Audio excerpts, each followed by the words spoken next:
Hi everybody, this is Megan Garza with Megan Garza Wellness. I'm a nutritional therapy practitioner, health coach, and yoga instructor, and you're listening to the Restoring Balance podcast. More women than ever are now dealing with digestive, hormonal, and skin issues and are not finding satisfactory answers or results.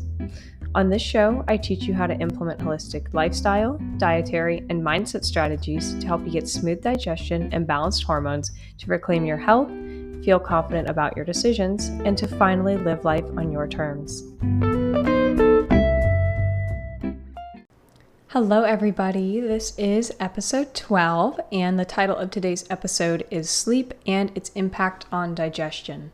Before we get started, if you're a fan of the show, this is just a reminder of how you can support the podcast by giving it a 5-star review on Spotify Podcasts, which helps the algorithm get my show to other listeners who would benefit from it just like you. So without further ado, let's dive in. We're going to go over the sleep physiology, so why it's important, the functions of sleep, also briefly touching on the circadian rhythm and specific organ detoxification. Then we're going to transition to the impact of sleep on the GI system, also gastrointestinal conditions that can affect sleep, the negative feedback loop between those two, and lastly, how to avoid stomach problems during sleep hygiene, so that way you can get the best sleep ever, and what normal sleep looks like. For a long time, it definitely seems like sleep has been overlooked, especially in our hustle culture. There definitely doesn't seem to be a lot of slowing down, but fortunately in the holistic wellness space, it seems like more people are starting to pick up on the fact that sleep is important, and the physiology of sleep is extra important. So actually knowing why sleep is important and what it does is just as important as getting sleep itself. So sleep is characterized by changes in levels of consciousness, unresponsiveness to the surrounding environment, and inactivity of voluntary muscles. So this is really important to make sure that we don't have control over our bodies physically when we are sleeping, because if we are acting out our dreams, we could hurt ourselves or other people. So this is a really great thing why our muscles are inactive, so that way we're not flailing around and injuring ourselves. Sleep is also physically and psychologically restorative to the mind and the body. It's divided into REM and non-REM sleep, with non-REM making up around 75 to 80% of total sleep time, and REM consisting of the remaining 20 to 25%. REM is where dreaming, learning, and memory consolidation occurs, and during non-REM sleep, the body builds bone, muscle, strengthens the immune system, and repairs and regrows tissue. So if you're not sleeping, these things are not going to happen. You're going to get sick more often. Your bones are not going to rebuild themselves if you have a fracture. Muscle recovery is going to be reduced, and regrowing and repairing tissue is going to be inhibited. So getting sleep, getting high quality sleep, is really vital for improving your overall health, especially your GI tract, which I will get onto in just a moment. Now onto the circadian rhythm. So there are two processes of the circadian rhythm. So one that promotes wakefulness and the other that promotes sleep. They both do control the timing and the duration of sleep. So according to cancer.gov, the circadian rhythm is the natural cycle of physical, mental, and behavior changes that the body goes through in a 24-hour cycle. Circadian rhythms are mostly affected by light and darkness and are controlled by a small area in the middle of the brain. They can affect sleep, body temperature, hormones, appetite, and other body functions. So the circadian rhythm really extends beyond just sleep. There's a lot more physiological processes that the circadian rhythm impacts. Also, a really interesting thing to note is the fact that people have voluntarily gone into caves or dark rooms with access to candles and were able to maintain a normal sleep and wake cycle because of their circadian rhythm. And this is all done without clocks or any indicators of what time it was. So they just went off of what their cues were of when they were tired and when they wanted to wake up. So this is not something that was done for long periods of time. If I remember correctly, it was just over the course of a week or two. And kind of the same thing goes with plants. So if you leave a plant in a dark room, it will open and close the leaves according to its own circadian rhythm. Now, the impact that the circadian rhythm has on digestion and the microbiome. So first thing to be said is that food is to be digested at specific times.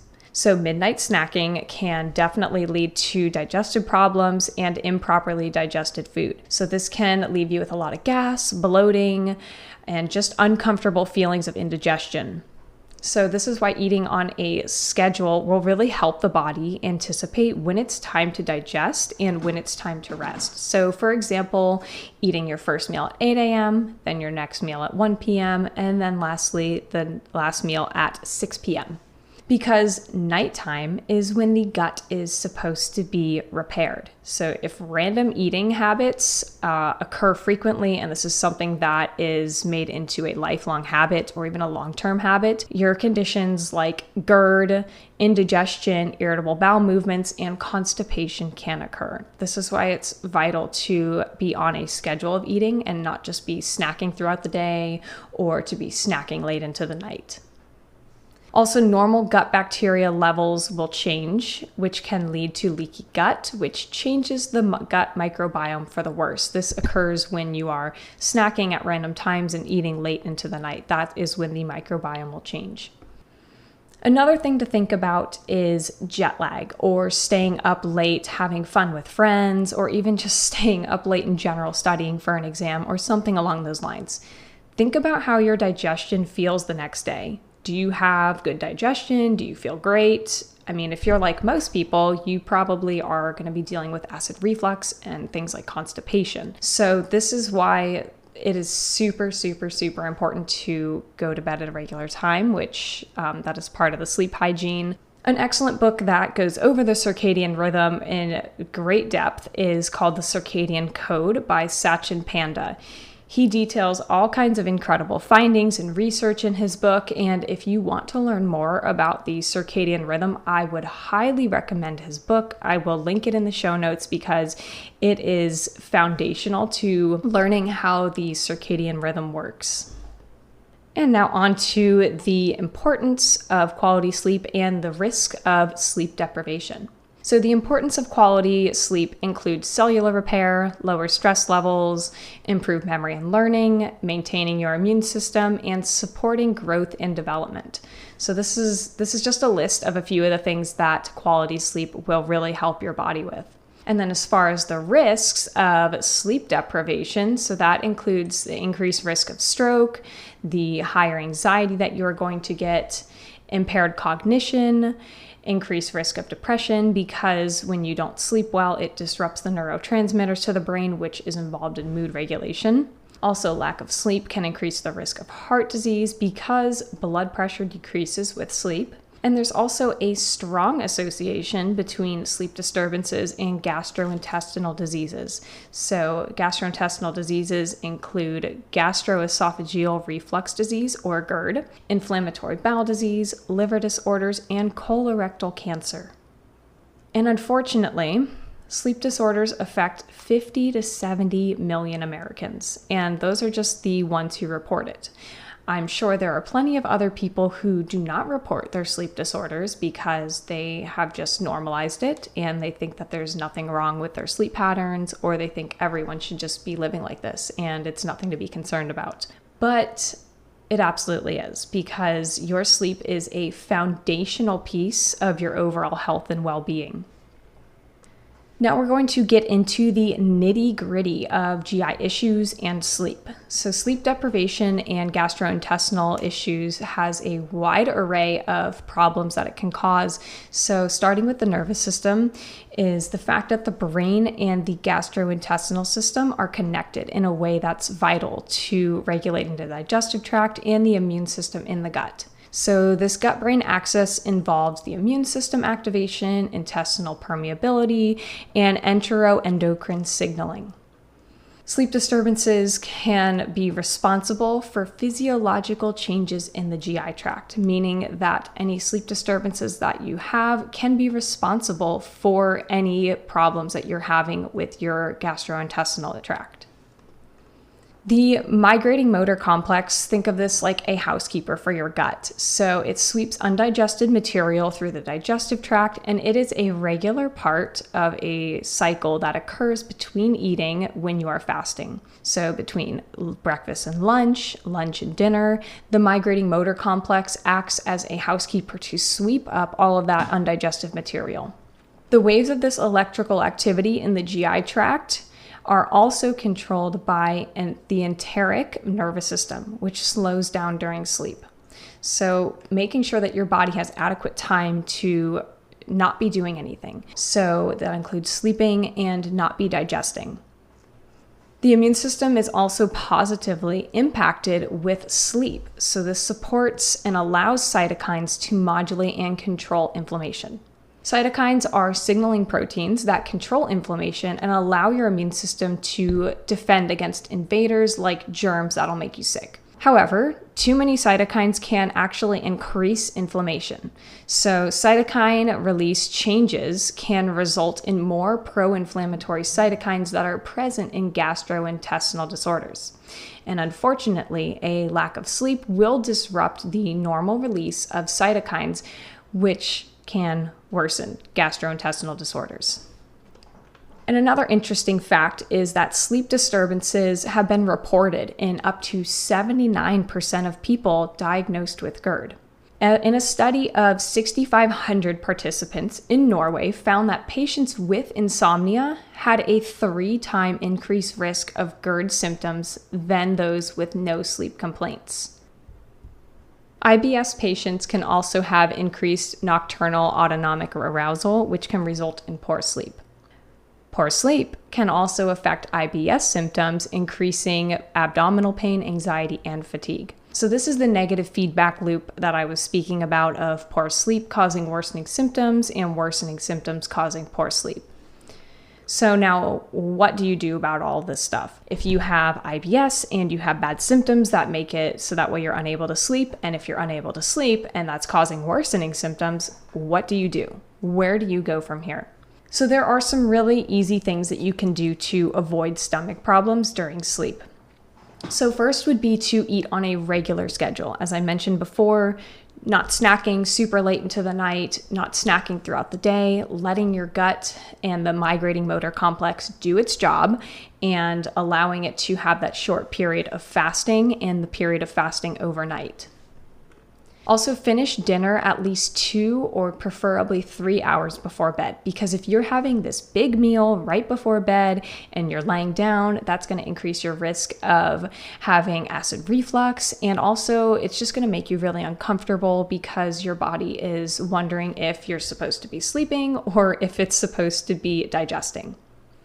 If you know that spicy foods can cause indigestion in you, or if there's any other trigger foods, just go ahead and avoid that, because if you are eating spicy foods and you know that it's going to cause you problems, eat that in the morning or just completely eliminate it from your diet altogether.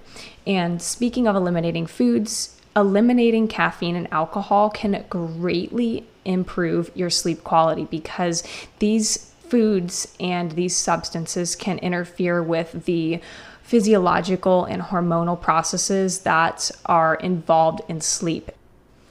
Chewing your food until it's smoothie consistency is also going to do wonders for your digestion in general. But if you are not chewing your food and you're not digesting it because it's not acidic enough in your stomach to break all of that down, it is going to move lower into your GI tract, into your intestines, and there's going to be chunks of food and it's just going to ferment. It's going to cause gas, bloating, all kinds of problems that are going to make you really uncomfortable. So really just chew your food until it's smoothie consistency, somewhere around 20 to 30 chews per bite. And onto stomach acid, what I just said a moment ago, if you do not have proper stomach acid production, if your stomach acid is too low, this can actually trigger acid reflux. And this is contrary to what a lot of mainstream media is saying about this, because We're told to take PPIs like Nexium or even antacids like Tums to kind of help quote unquote remedy these issues. And all this is doing is putting a band-aid on it, because if you don't have adequate stomach acid, your food is not going to be broken down properly, and that's going to continue to lead to that undigested food in your gut, in your intestines, and it's going to cause you to be uncomfortable. So making sure that you're chewing your food, you're in a parasympathetic state when you're eating, or even taking some HCl with pepsin under the guidance of a skilled practitioner is going to work wonders.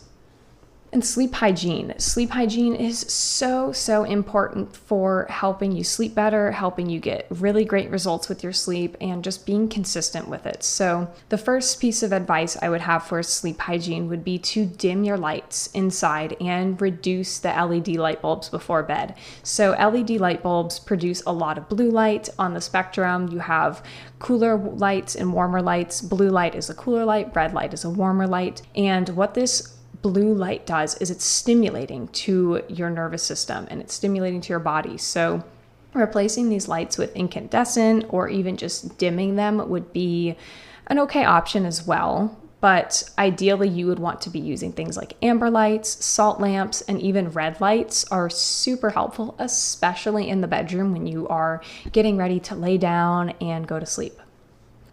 Having a consistent bedtime is also going to help you fall asleep and stay asleep, because if your body knows what to expect, when to expect it, it is going to follow that. So preferably don't go to bed any later than 10. Some people feel okay going to bed at 11.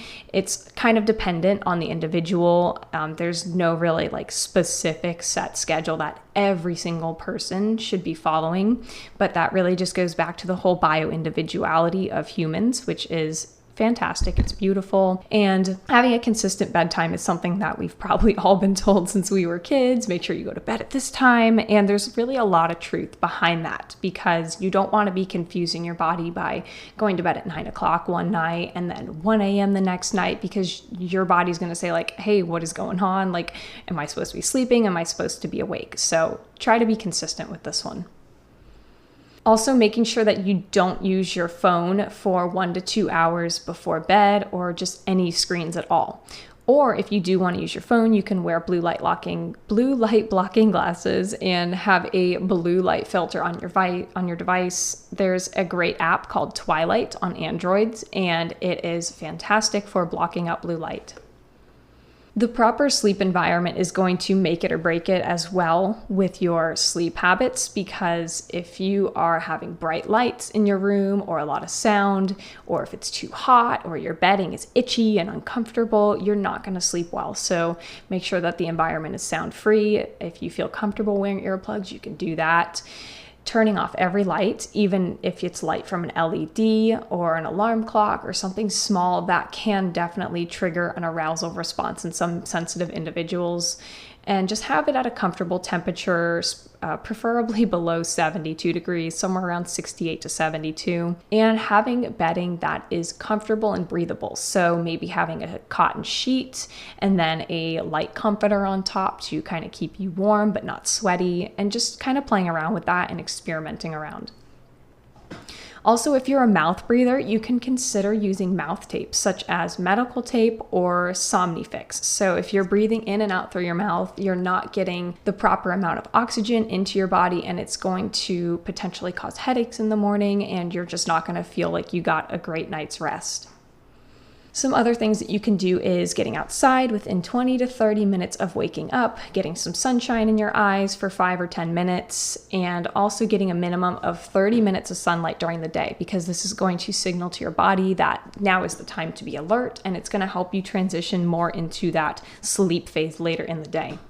If you're outside, you get some movement in during the day, that's great. That's a huge bonus. So if you're just sitting down all day at your job and you're not moving, then you're probably not going to feel tired at the end of the day, because all that energy needs to be burned. If you have insomnia and you're waking up in the middle of the night, you can't fall asleep, and within half an hour, get up and sit on the couch. So if it's dark out where you live, you can look out the window. So don't turn on any super bright lights. So no playing on the phone, don't read a book, because if you're doing these things, it's going to signal to your brain that now is the time to be alert. Now is the time to be reading a book or playing on my phone, and it's not training yourself to think that this is the time to go to sleep. So instead, you could just practice some deep breathing or stretch or do yoga with a very dim light on, but just really avoiding playing on your phone or pacing and making yourself nervous.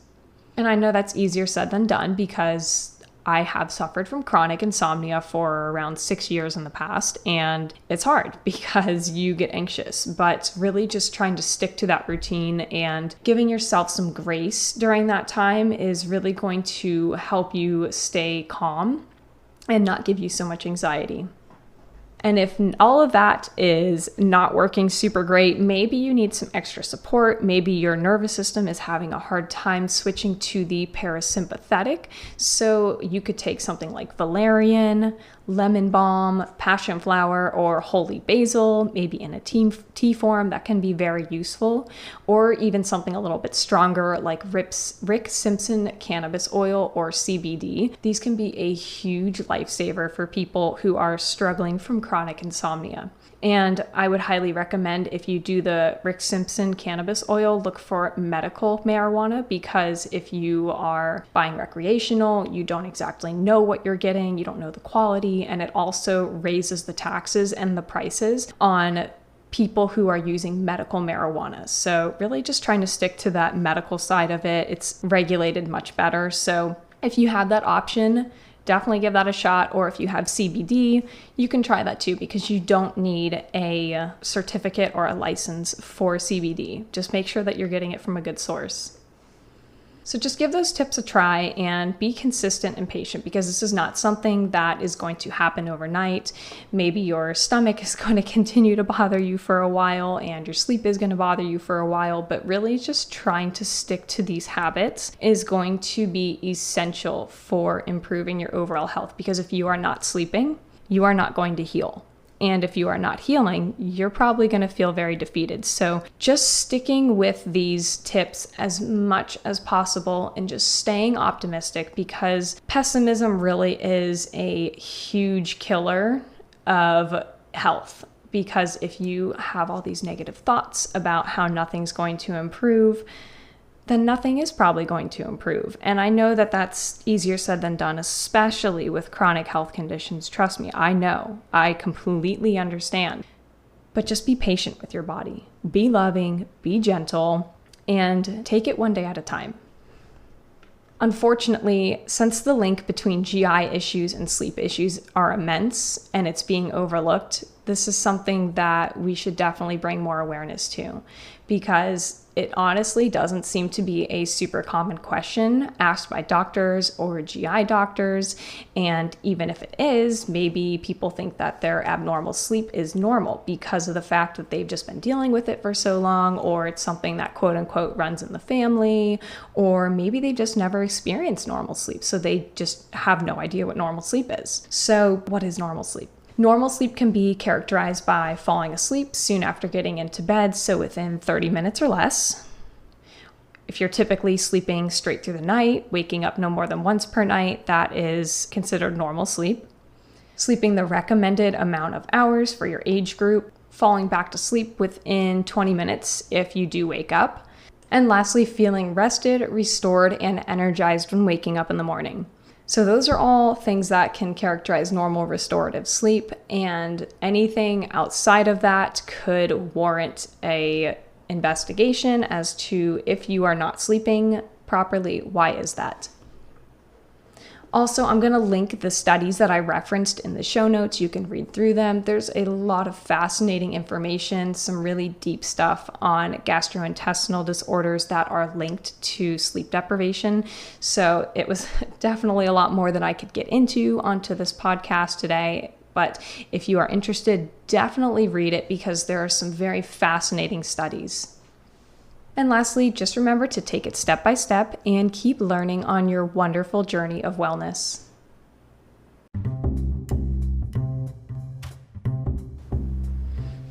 And that's all the time that we have for. Thank you so much for tuning into this week's episode. Today we talked about sleep physiology, the circadian rhythm, the impact of sleep on the GI system, how to avoid stomach problems during sleep, sleep hygiene, and what normal sleep looks like. You can expect new episodes every Wednesday at 12 p.m. Eastern Standard Time.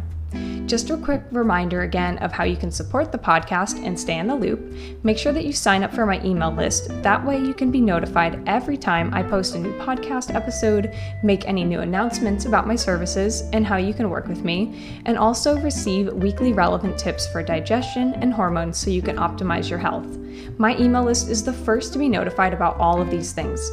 You can find the link to sign up for my emails in the show notes or head to my website at megangarzawellness.com and you can wait for the pop-up or sign up under the freebies tab.